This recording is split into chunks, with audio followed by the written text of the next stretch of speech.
on-the-air sports race summary is sponsored by Budweiser, the official beer of NASCAR. Hey, race fans, this Bud's for you. His best previous finish was a second in 1991. You can no longer say that about Mark Martin, who turns up the winner today with an average speed of 181.745 miles an hour. He started back in the pack at 13th. He led 16 of the 25 laps. There were 5 leaders, 6 lead changes in all. Congratulations to Mark Martin, the winner of the Bud Shootout. Let's go to Victory Lane and Ken Squire. Ken. The Martins are celebrating down here. Matt, your dad was great, wasn't he? Yeah. Yeah, you bet your life. And here he is, ladies and gentlemen. Let's get him out of this race car.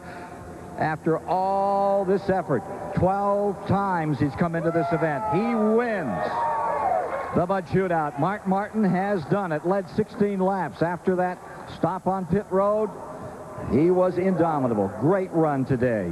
Finally got that monkey off your back. Man, I had a fast race car today. I tell you what, the pit stop was... That was the deal. They got me out in front, and we had a fast enough car to stay there. I tell you what, it's really, really hard to get cars that will run that fast at Daytona with a restrictor plate. And it's a lot of horsepower by Jack Roush and all the people, and a lot of body work on this Taurus. And I just want to thank Valvoline and Cummins and Eagle One and all our supporters for everything that they've done. They've hung in here with us for 10, 12 years, and finally we've got a win. Of course, this isn't the major one, but this is the way to start Speed Weeks. A great way for you to start. 15th Daytona 500 for you. This is your first checkered flag down here. This has got to give you a lift. Well, it feels good to win. I can't think of a better way to start a season, and these guys have just worked hard. They built a lot of horsepower, and they built me some nice cars, and we can win these things if we got cars that are good enough, you know, that'll run good enough, and we've got one this year. Maybe we'll have a crack at it, but I look forward to the Daytona 500, and I just appreciate all the work that's gone into this. All of us look forward to watching your performance next Sunday in the Great American Race. Jack Roush here congratulating him. Let's go to Ralph Shaheen. Standing here with Kenny Schrader, who comes home in second. You were upstairs, but we heard you were having some problems with something leaking out of the back of the car. Did that hinder you? No, it was coming out behind me. Might have been messing up them other guys.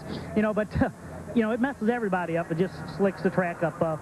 We ran it a little more in qualifying mode than you would in 500 mode, and it wasn't going to go much longer, but it went long enough. Kenny Schrader comes home in second place.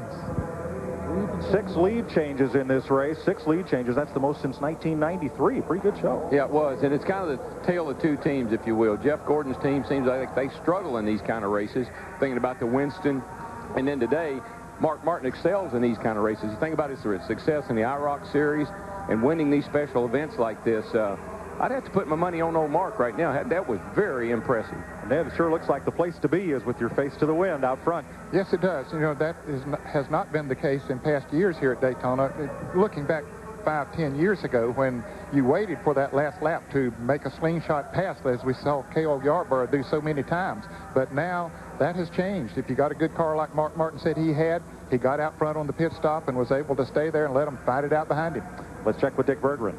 Well, Mike Skinner, you had a great run today. Win one of them, 4th of the second one. How was it out there? Slick.